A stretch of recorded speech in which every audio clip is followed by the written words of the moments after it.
Националниот парк Маврово има 270 км велосипедски патеки, изградени се и 210 км планински и пешачки патеки, како и 30 км патеки за останати спортови и рекреација.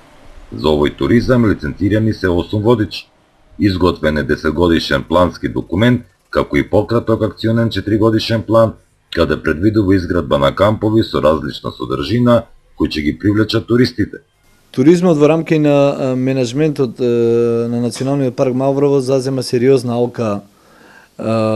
Сметам дека покрај основната дејност заштитата на природното и културно наследство, битен момент е за заштитените подрачја, бидејќи и национални посет за привлекување на туристи и промоција на тие природни и културни вредности.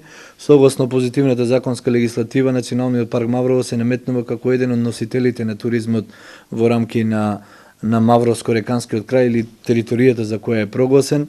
За сето тоа изработени се доста стратешки документи кои што ја детектира моменталната состојба и потенцијалите на паркот, а во исто време и предлог мерки и програми и активности кои што треба да се случуваат и да се создаваат како нови содржини во рамки на паркот. Согласно менеджмент планот на паркот, кој што е 10 годишен плански документ, туризмот зазема сериозно место, во него се предвидени доста активности. За сето тоа направен е и еден пократкорочен 4-годишен акционен план за создавање на нови сместувачки форми во рамки на територија на паркот и во кои што предвидени се точно утврдени локации, микролокации каде што би требало да се изградат одредени кампови кои што имаат различна содржина и кои што би требало да бидат предмет на привлекување на таргетирани туристи.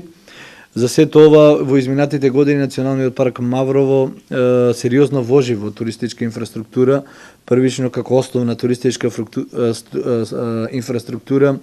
Обележани се над 510 км патеки, од кои 210 планинарски пешачки патеки и 270 велосипедски маунтбајк патеки.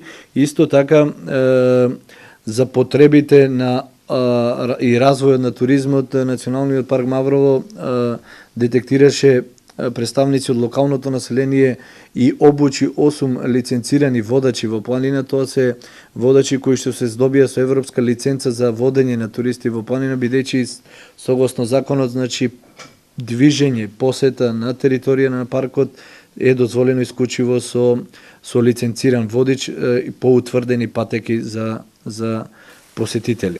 Реката Радикот секогаш била предизвик за посетителите, но на одредени места брзаците се погодни за спортската дисциплина кајак на брзи води. Во акциониот план за 2014 до 2017 предвиден е воведување на оваа спортска атракција како и рафтинг, кој ќе биде првиот во Република Македонија. Во овој акционен план со 2014-2017 предвидени се нови содржини во кои што се влегува и кајакот на диви води.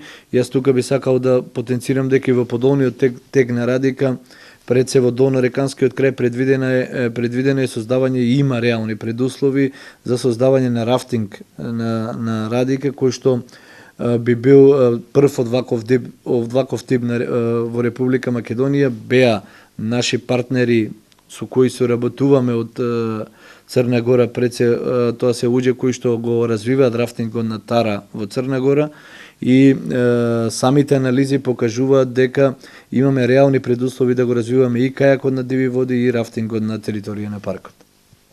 Во склоп на Националниот парк Маврово функционира и туристичкиот центар, кој представува модерен објект во кој туристите имаат можност да добијат потребни информации околу туристичката понуда, бесплатен интернет, како и можност со снабдување на сувенири од овој крај.